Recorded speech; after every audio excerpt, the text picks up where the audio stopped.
गोकुलनन्दन गोविन्द गोविन्द हरि गोविन्द गोकुलनन्दन गोविन्द नित्य निर्मल गोविन्द मिलमेघ श्याम गोविन्द पुराण पुरुष गोविन्द पुण्डरीकाक्ष गोविन्द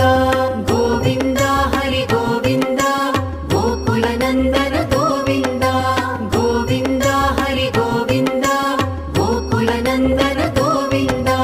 नन्दनन्दन गोविन्द नवनीत चोर गोविन्द पशुपालक श्री गोविन्द पाप विमोचन गोविन्द गोविन्द हरि गोविन्द